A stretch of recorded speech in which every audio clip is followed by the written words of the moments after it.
I couldn't be more excited to receive it in front of a group of new charter school leaders, because if there's anything I want to do before I leave this earth, it is to educate the next generation of messengers for chartering and remove those myths and help you to keep it alive. And so I thank you. And for all that are going to see this on the video, I wish I could be there with you, but unfortunately I had a long scheduled vacation during that time. So this has been wonderful. I'd love to say a few words. I'm going to put this down if I could. I want to pick up the story where Eugene was talking about sort of the ups and downs of the journey, because I know every one of you has had that in your work with chartering, the ups and downs. I heard some of it already this morning. And I hope that you realize that your everyday work inspires me. It inspires me because we can pass a law, but you're the ones that actually have to do the work. And I was the chair I was the founding board chair of Level Up Academy, a charter school in White Bear Lake. And I know what it's like to start a charter school, and I think it's the hardest thing I have ever done in my life. I think it was harder than passing the law, to be honest. I know how difficult it is. So I'm inspired by the work that you do every day. Hopefully this little story will also inspire you. Because back then, back in 1991, when we finally were able to get the law into a position to be passed, I need to share with you the picture of the climate, the political climate here in Minnesota. First of all, nobody had heard of a charter school, even though Al Shanker, the president of the American Federation of Teachers, had been the one to actually share that concept with me at the Itasca seminar. He saw it as a way to give teachers the opportunity to be the professionals that you are. In other words, to take leadership, to have the independence and autonomy to take charge of what you can do in your school. That's what he saw in chartering. But we parted ways later. We parted ways later because he meant to have it within the district collective bargaining concept or agreement, and that's where we parted ways, because we felt that true autonomy could only occur outside of that district exclusive franchise, as Ted Coldery, another pioneer, would say. But when I heard these words, charter school, for me as a legislator, it was, wow, I want to empower teachers. I want to empower educators. I want to give them this opportunity to be the professionals who you are. And so that's what motivated me to take this and run with it, as Eugene would say. We had just passed open enrollment in Minnesota. We were the first state in the country to pass open enrollment, and I had authored that bill. Why? Because we wanted more choices, more opportunities for students. But even when that passed, the question was, once you have more opportunities for students, once you have more choices, what if all the choices are the same? We need to have more and different choices to access, and we need to have them in communities that don't necessarily have those choices, or where the children can't go across town on a bus to get there, right? So chartering was kind of the next step. Charter schools came as one way to provide more choices in those neighborhoods. Well, just so you know, when Governor Perpich proposed open enrollment, there was a firestorm of protest. It took 4 years to get that passed, all right? And guess what? In '91, when he came up for election, the teachers' unions didn't care for that very much. And so they supported his opponent, Arne Carlson, and therefore he was defeated in part because of that. So now, 1991, that is the climate that we have just walked into, all right? We're in the third year and we want to pass this law.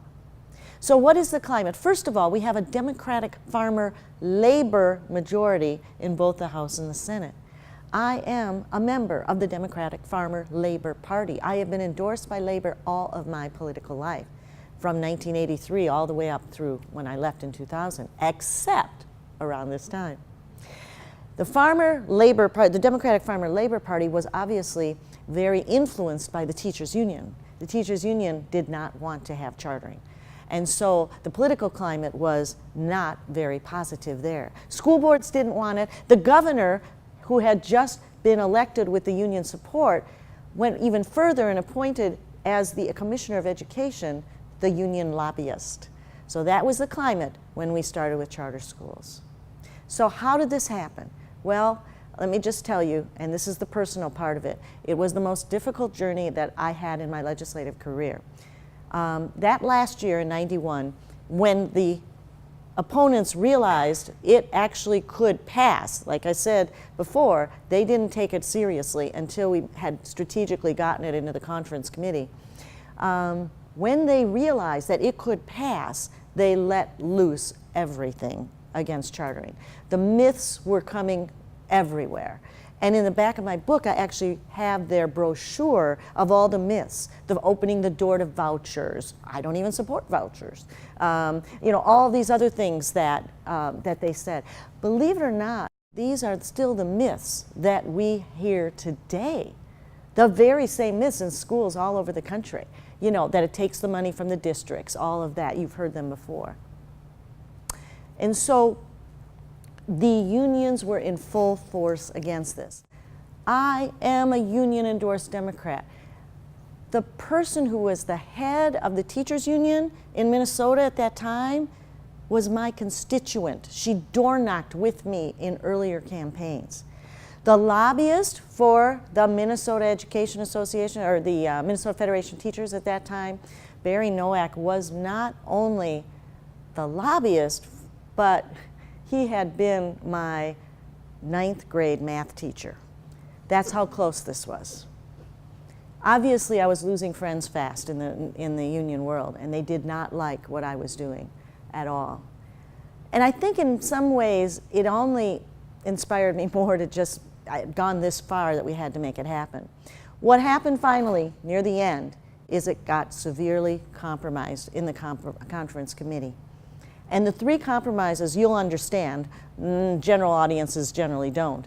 But we could only do 8 charter schools. You couldn't have an alternate authorizer that we were trying to do. Instead, you had to have 2 people approve the charter. In other words, the local district and the state, not one or the other. That was the compromise, okay? And the 3rd was that teachers would be a majority of the board. Well, it was that middle one that really was the problem, because we needed an alternative authorizer.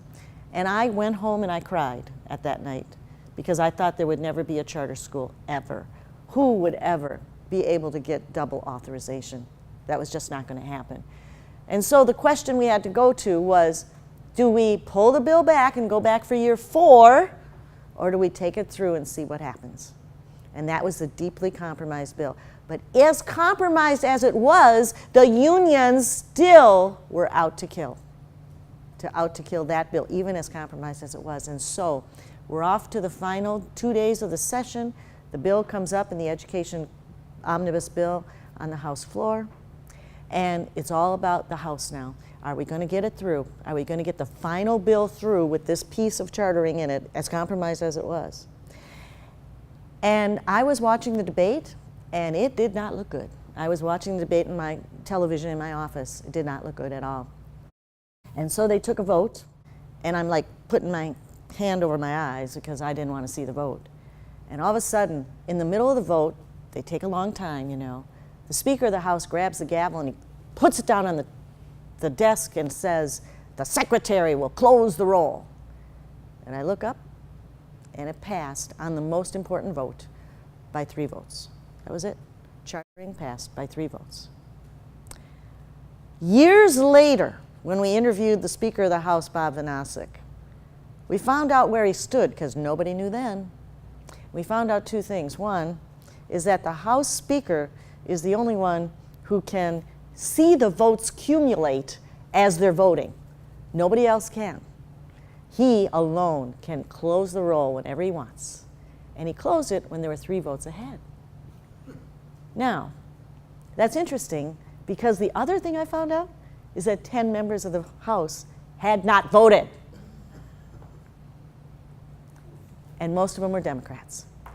Now, why did he do that? Because when you are in a political situation like me, where the unions are basically saying no, no, no, no, and you're endorsed by them, some Democrats didn't want to vote. So he closed the roll, and it passed. So the real hero in this, as I say in my book, really, is the Speaker of the House. Bhavanase. I might be, quote, the mother. I don't deserve that title in the sense that there's so many people. It was really a village on this one. But when you see and hear these secret folks who really made it happen, that's how it happened. It really did. And these champions came together, many of whom are being honored today, to make it happen.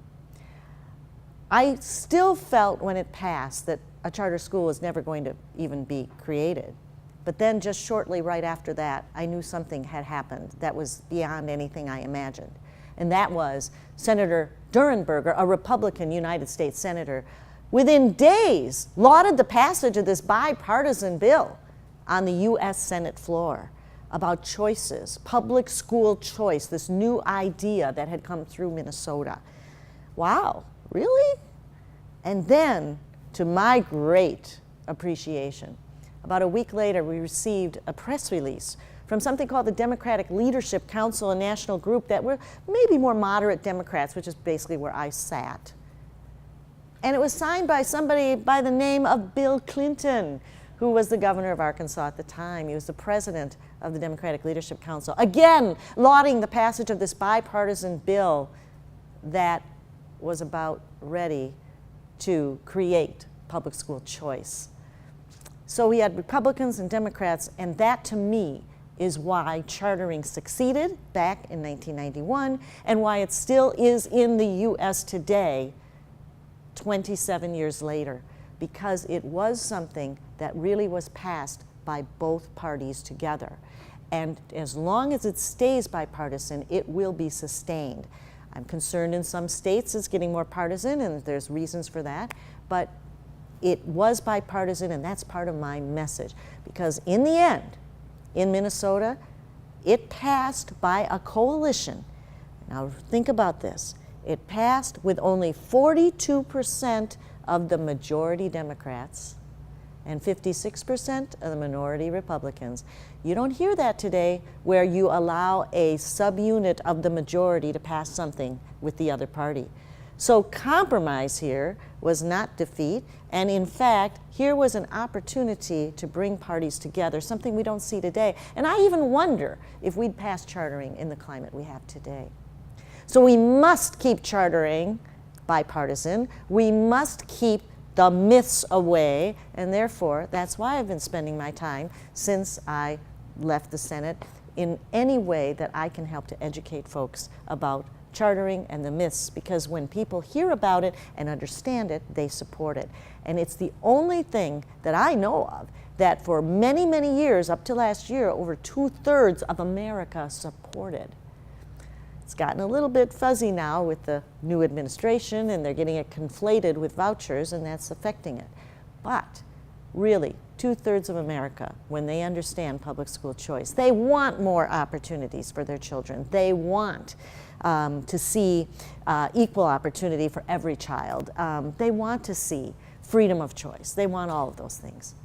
So with all of that, I just want to say thank you. I appreciate this award more than you can know, because it comes from my state, my charter school association, the people who have made this happen here and around the state. And you've really kept chartering in a way that I have always wanted it to be, you know, very independent oriented. I love that. I love how we have made and stayed within the original outlines that we had, the vision that we had for chartering. So with that, I just say thank you so much. Wish I could be there with you, but celebrate what we have all achieved in 27 years. Keep on doing it. It's the only way we'll sustain it. You're going to inspire and transform young lives for many more years, long after I'm gone. And I just say thank you, thank you, thank you for all you do.